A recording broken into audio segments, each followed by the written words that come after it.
ఓం శ్రీ గురుభ్యో నమః. ఓం శ్రీ మహాగణాధిపతయే నమః. ఓం శ్రీ సరస్వత్యై నమః. అందరికీ నమస్కారం. ఈరోజు వైశాఖ పురాణం 21వ అధ్యాయం పారాయణం.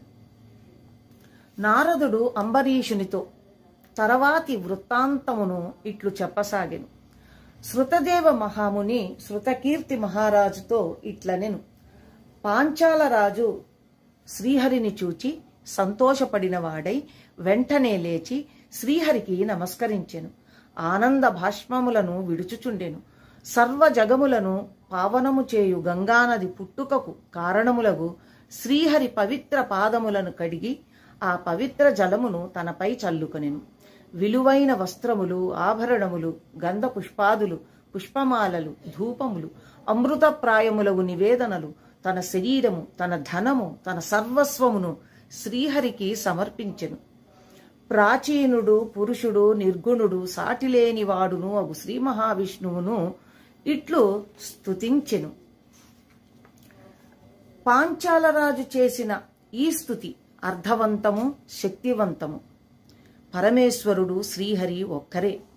ఒక్కరైన ఆ పరమేశ్వరుడు శ్రీహరితో కలిసి 24 తత్వములు, మొత్తము 25 సంఖ్యకు వచ్చిన శ్లోకములున్న ఈ స్తోత్రము యొక్క భావము ఈ విధముగా చెప్పబడినది. స్వామి, నీవు దేనియందును ఆసక్తుడవు కావు, ఏదియు అంటని వాడవు, సృష్టికర్తలకు అధిపతివి, పరాత్పరుడవు. నీ మాయకు లోబడిన తత్వవేత్తలను సృష్టికర్తల నెరుగు విషయమున అజ్ఞానవంతులగుచున్నారు. తత్వవిధులను మాయాచరితములైన గుణములయందు చిక్కుకొని విచిత్రముగు భగవంతుని చేష్టలు ఎరుగలేకున్నారు. కోరికలేని ప్రభువ, దీనినంతయూ సృష్టించిన వాడవు నీవొక్కడవే. ఈ ప్రపంచము సృష్టించిన వాడవు, రక్షించువాడవు, నశింపజేయువాడవును నీవొక్కడివే. స్వామి, నీ కోరికలన్నయూ తీరినవాడవు అయినను దేవాసురులకు సుఖదుఖములను కలిగించుటకై సత్వగుణమునంది శిష్ట రక్షణకు అవతరించుచున్నావు. తమోగుణమున దుష్టులను శిక్షింతువు, రజోగుణమున రాక్షసులను నిగ్రహించుచున్నావు. దైవ వశమున నీ పాదము నమస్కరించిన వారి పాపములను పోగొట్టును. హృదయమున భావన చేసినచో శుభయోగములకు పరిపాకమును కలిగించి తీర్థమగుచున్నది. స్వామి, గర్వము, భక్తి వీనికి లోబడిన జీవులు నీ పదములను సేవించినను సంసారము, పుట్టుక అను కాలసర్పము బంధనమునకు లోబడి పునర్జన్మాది దుఃఖములచే పీడింపబడుచున్నారు. నేనును ఇట్టివాడనే ఇంటింటికి తిరిగి ఎలుకలను తినుచూ బలసిన పిల్లివలె నీ పాద భక్తిని మరచి ప్రతి జన్మయందును పునర్జన్మాది దుఃఖములను పెంచుకొనుచుంటిని. ఏమియూ దానము చేయలేదు, నీ కథలను వినలేదు, ఉత్తముల సేవయును చేయలేదు.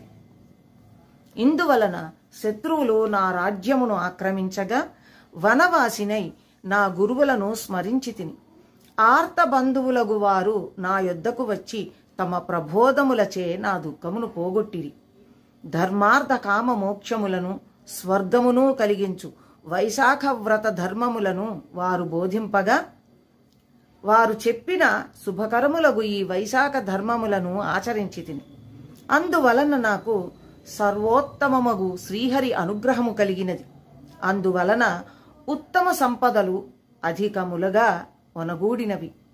అగ్ని, సూర్యుడు, చంద్రుడు, నక్షత్రములు, భూమి, నీరు, ఆకాశము, వాయువు, మాట, మనస్సు మున్నగు వానిని సేవింపలేదు. నేను వైశాఖ వ్రతమున శ్రీహరిని మాత్రమే ధ్యానించి తిని. అన్నిటినీ విడిచి నీ పాదములను నిన్ను ముహూర్తకాలము సేవించినను కోరినది సిద్ధించును.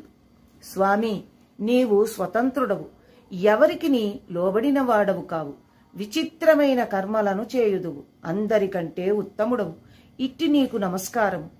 నేను నీ మాయకు లోబడి భార్యాపితృలు, రాజ్యము మున్నగు పనికిమాలిన వాని యందు ఆసక్తుడనైతిని. మొట్టమొదటి కర్మదోషమును పోగొట్టి సర్వ పాపములను హరించునట్టి నిర్మలమగు నీ పాద పద్మములుండగా నేను సుఖము కావలయును అనుకొని మమకారమునకు లోబడి అనర్థమునే కలిగించు భార్య మున్నగు కోరికలచే పీడింపబడితిని. స్వామి, ఎచటను సుఖనిద్ర లేదు, శుభము లేదు, సుఖాభిలాష పెరుగుచున్నది. దుర్లభమగు మానవ జన్మనెత్తియు నీవే సర్వ పురుషార్థ కారణమని ఎరుగజాలకపోతిని. నీ మహిమ నెరుగజాలని సుఖాసక్తుడను అగు నేను నీ పాద పద్మములను సేవింపజాలక మూఢ చిత్తుడనై సుఖాభిలాషను పెంచు కర్మలను శ్రద్ధతో చేయుచున్నాను. ఏమియును ఎవరికిని ఇచ్చుటలేదు. స్వామి, ప్రభు, పరమాత్మయగు నీ సేవను మరల మరల చేయవలయును అని ఉన్నను చేయలేకున్నాను. కాని నీ సేవ చేసినప్పుడు మాత్రమే విశ్వమూర్తివి సర్వశక్తిమంతుడవు అగు నీ దయ మాయందు ప్రసరించును. సత్పురుషుల సందర్శన భాగ్యము కలిగినచో సాగర భయంకరమైన సంసారము గోవు పాదమంత చిన్నది అగును. అంతేకాదు, దైవమగు నీ యందు భక్తిభావము కలుగును. ప్రభు, నా రాజ్యమంతయు పోవుట మంచిదే అని అనుకొనుచున్నాను. బ్రహ్మాది దేవతలు నిరీహులగు మునులు పొందగలిగిన నీ అనుగ్రహమును పొందు అవకాశము కలిగినది. స్వామి, అచ్యుత, నీ పాద పద్మమునే విడువక స్మరింతును. నీ పాదములు దీనులను ప్రార్థింపదగినవి, అనంత భాగ్యమునిచ్చినవి. కావున నీ పాద పద్మములను తప్ప మరొక దానిని స్మరింపను. కావున రాజ్యము, పుత్రులు మున్నగు వానిని, ధనమును, అశాశ్వతమగు దేహమును కోరను. మునులంతటి వారు కోరదగిన నీ పాదముల సేవనే కోరుదు. జగన్నాథ, ప్రసన్నుడవగుము. నీ పాద పద్మ స్మృతి నన్ను విడువకుండా చూడుము. నీ పాదములయందు ఆసక్తియు భార్యాపుత్రాదులయందు అనాసక్తియు కలుగజేయుము. ప్రభు, నా మనస్సు శ్రీకృష్ణ పదారవిందములయందుండుగాక. నా మాటలు శ్రీకృష్ణ కథామ వర్ణనమున ప్రవర్తించుగాక. నా ఈ నేత్రములు నిన్ను నీ రూపమును చూచుగాక. నా ఈ చెవులు నీ కథలను మాత్రమే వినుగాక. నా నాలుక నీ ప్రసాదమునే తినుగాక. నా ముక్కు నీ పాద పద్మ గంధమునే వాసన చూచుగాక. నీ భక్తులకు పూసిన గంధమునే వాసన చూచుగాక. స్వామి, నా హస్తములు నీ మందిరమును ఊడ్చుట మొదలగు పనులను చేయుగాక. నా పాదములు నీ క్షేత్రములున్న చోటకు, నీ కథలు చెప్పు చోటకు మాత్రమే వెళ్ళుగాక. నా శిరము నీకై నమస్కారమున నిమగ్నమగుగాక. నీ కథలను వినటియందే నాకు కామము, కోరికలు కలుగుగాక. నా బుద్ధి నీ చింతనమునందు ఆసక్తమగుగాక. నీ కథలను తలుచుకొనుటతో దినములు నాకు గడుచుగాక. నా ఇంటికి వచ్చిన సజ్జనులచే నీ స్మరణను వినుటచే గడచుగాక. నీ ప్రసంగములేని క్షణమైనను గడువకుండుగాక. ప్రభు, బ్రహ్మ పదవి అక్కరలేదు, చక్రవర్తిత్వము వలదు, మోక్షమును కోరను. నీ పాద సేవను మాత్రము కోరుదును. నీ పాద సేవను లక్ష్మీదేవి, బ్రహ్మామున్నగు వారు కోరుదురు. కాని వారికి నీ పాద సేవ సులభము కాదు. వారికి దుర్లభమైన నీ పాద సేవను మాత్రము కోరుదును. అనుగ్రహింపుము. ఇట్లు పాంచాలరాజుచే స్తుతింపబడిన శ్రీమన్నారాయణుడు విచ్చిన పద్మముల వలెనున్న కన్నులతో ప్రసన్నుడై వానిని చూచుచు మేఘ గంభీర స్వరముతో ఇట్లనెను.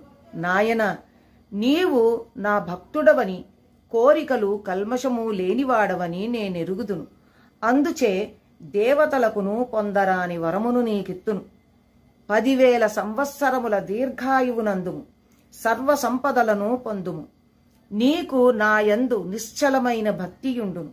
తుదకు ముక్తినందుదువు. నీవు చేసిన ఈ స్తుతితో నన్ను స్తోత్రము చేసిన వారికి సంతుష్టుడనై భుక్తిని, ముక్తిని ఇత్తును. సందేహము లేదు. నేను నీకు ప్రసన్నుడనై ప్రత్యక్షమైన దినము అక్షయ తృతీయాతిథి సార్థక నామమై నన్ను స్తుతించిన నా భక్తులకు అక్షయములగు భుక్తి ముక్తులను ప్రసాదించును.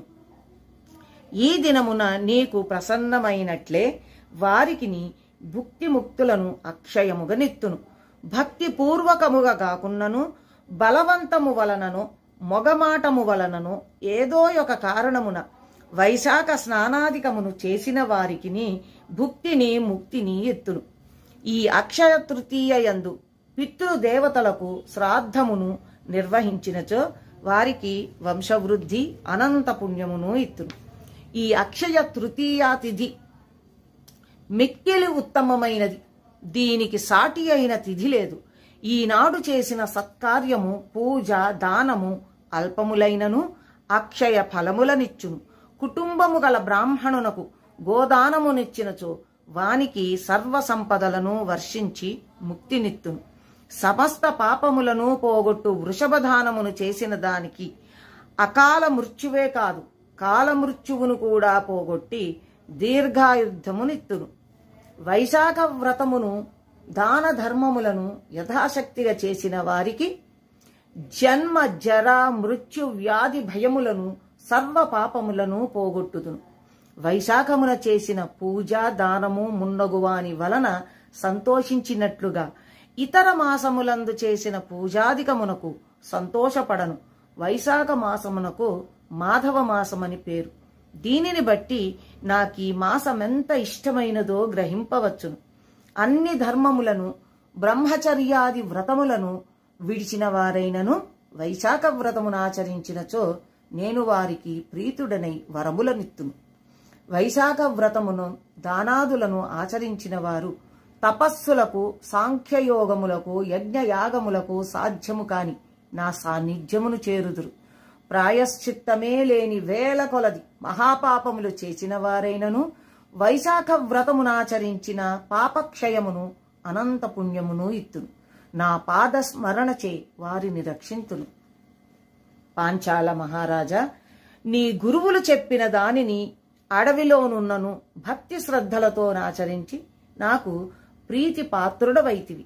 కావుననే ప్రసన్నుడనై నీకు ప్రత్యక్షమైతిని.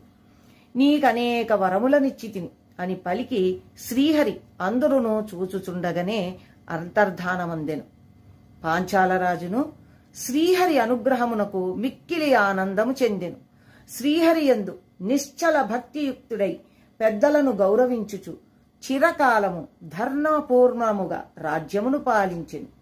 శ్రీహరిని తప్ప మరెవరిని ప్రేమింపలేదు, గౌరవింపలేదు. భార్యాపుత్రాదుల కంటే శ్రీమన్నారాయుడే తనకు కావలసిన వాడిని నమ్మి సేవించెను. భార్యాపుత్రులు, పౌత్రులు, బంధువులు, పరివారము అందరితో కలిసి వైశాఖ వ్రతమును, దాన ధర్మములను పలుమార్లు ఆచరించెను. చిరకాలము సర్వసుఖ భోగములనంది తుదకు శ్రీహరి సాన్నిధ్యమును చేరెను.